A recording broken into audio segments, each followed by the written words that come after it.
So I am Putra Mangal, second semester student of Physics Honors of Government of India. So today I will discuss about the capacitance of different types of capacitors. So let's start first with introduction to capacitance. So capacitance is basically defined as the ratio between the amount of energy stored in an object and the amount of the charge applied to it. So it is defined as the formula C equals to Q by V. C is the capacitance in farads and Q is the electric charge in coulombs stored on the plates of the capacitor. V is the potential difference or the voltage in force between the plates of the capacitor and SI is the capacitance is farad. This is the basic of the capacitance. Then the further factors different.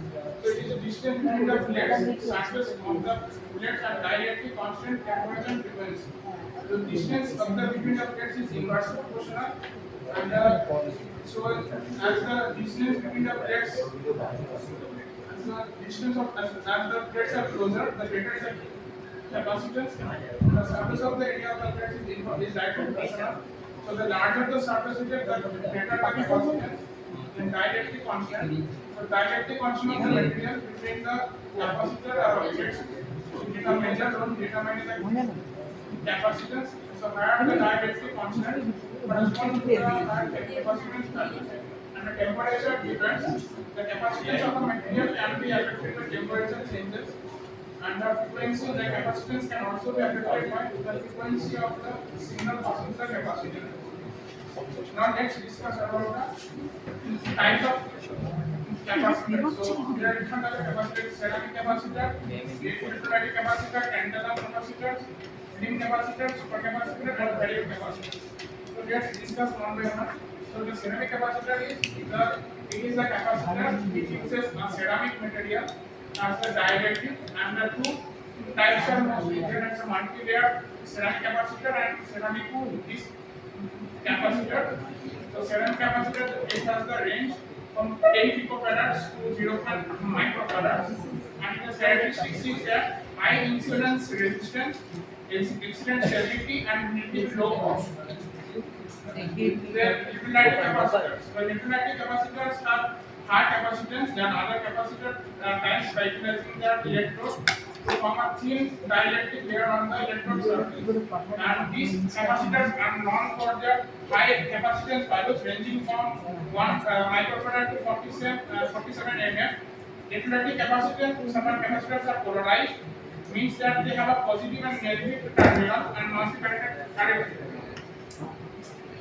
So the tantalum capacitors have a wide range of capacitance values that have range from 0.1 microfarad to 1500 microfarad, and these capacitors have a lower ESF than aluminum electrolytic capacitors, which is beneficial for applications requiring low dissipation and charging of discharges.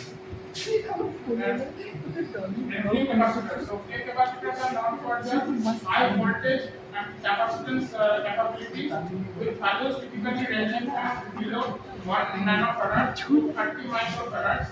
So they can also be designed for high voltage applications ranging from 50 to 20 kilovolt, and it is often used in high vibration and high temperature and high power environments. Supercapacitors are very high capacitance. Typically, the range from 1 millifarad to over 10 kilofarads, and this is significantly higher than conventional capacitors and enables them to store more charge than batteries. And in variable capacitors, so variable capacitor, it is a type of capacitors where the capacitance can be adjusted by charging the physical separation or overlap of the plates.